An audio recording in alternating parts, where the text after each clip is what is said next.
ये एग्जांपल करते हैं।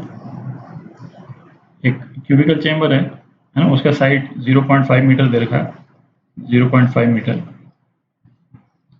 ठीक है। इसमें ऑक्सीजन गैस है, ऑक्सीजन गैस का प्रेशर दे रखा है 200 न्यूटन पर मीटर स्क्वायर।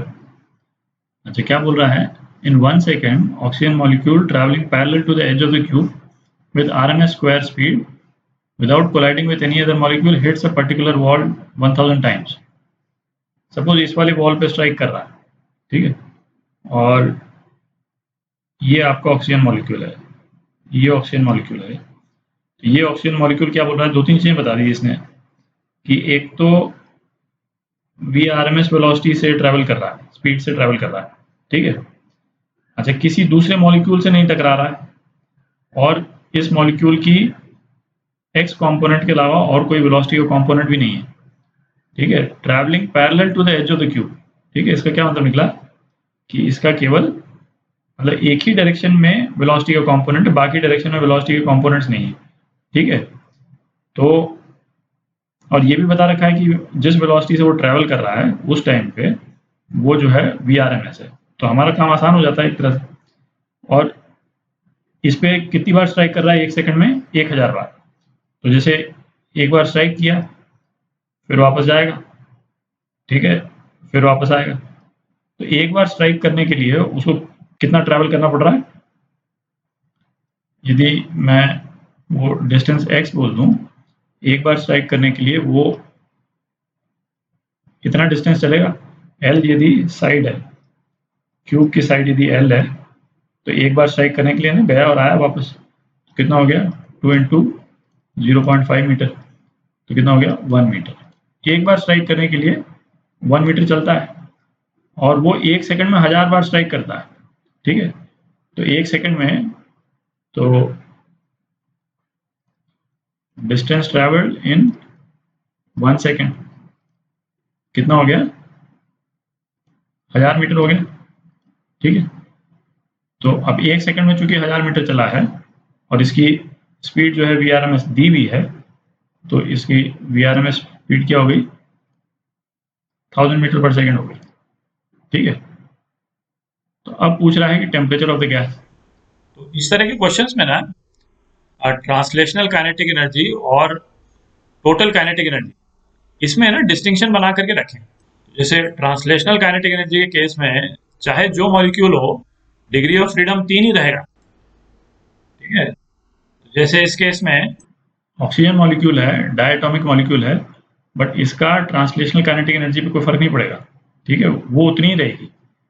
मतलब half mass of oxygen molecule into VRMS square, ये कितना है 3/2 kT रहेगा, है ना। वो इंटरनल एनर्जी है जो ऑक्सीजन मॉलिक्यूल की, ऑक्सीजन गैस की जो इंटरनल एनर्जी है वो 5/2 RT हो जाएगी पर मोल ना, वो अलग चीज है।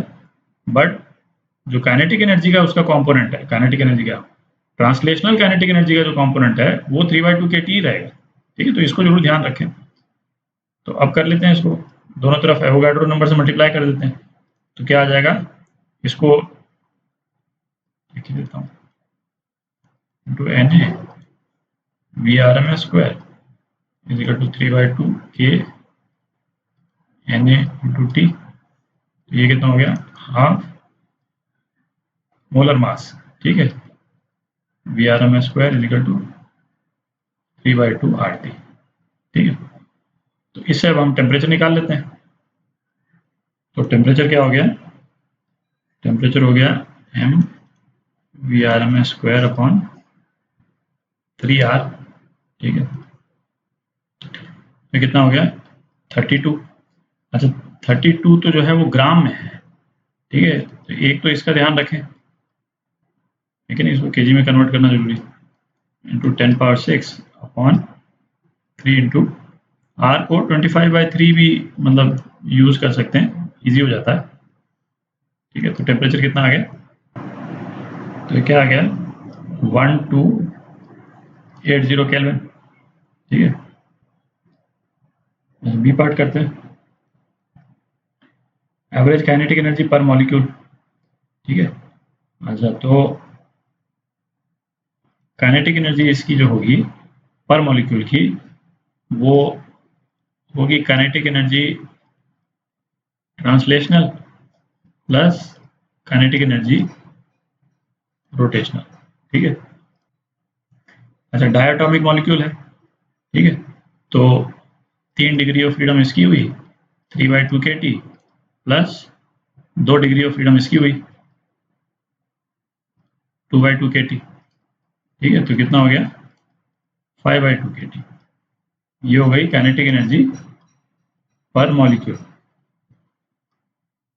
ठीक है, तो ये कितना हो गया 5/2 Boltzmann constant 1.38 into 10⁻23 into temperature 1280। ठीक है, तो इसको कैलकुलेट कर लीजिएगा, है ना, जो भी आंसर आएगा है ना वो हो जाएगा, केवल कैलकुलेशन है।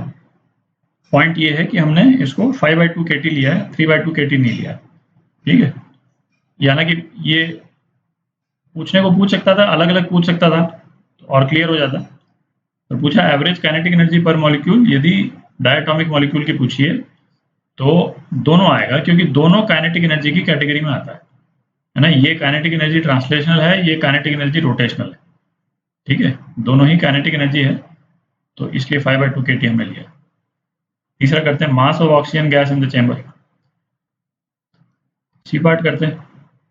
अच्छा, अब तो टेम्परेचर मालूम चल ही गया, तो हम आइडियल गैस इक्वेशन लगा सकते हैं, एनआरटी, नंबर ऑफ मोल्स मालूम चल जाएगा, और उससे फिर हम मास ऑफ ऑक्सीजन गैस निकालेंगे। तो करते हैं पी जो है वो कितना हो गया, प्रेशर इसका दे रखा है 200 न्यूटन पर मीटर स्क्वायर, वॉल्यूम इसका 0.5 क्यूब। ठीक है, इंटू एन इंटू 25/3 इंटू 1280। ठीक है, तो नंबर ऑफ मोल्स कितना आ गए 0.002 मोल आ गया। ठीक है, तो मास ऑफ ऑक्सीजन कितना हो गया n into molar mass 002 into 32 gram is equal to 0.064 gram. ठीक है, तो इतनी ऑक्सीजन है चेंबर में, 0.064 ग्राम ऑक्सीजन है चेंबर में। ठीक है,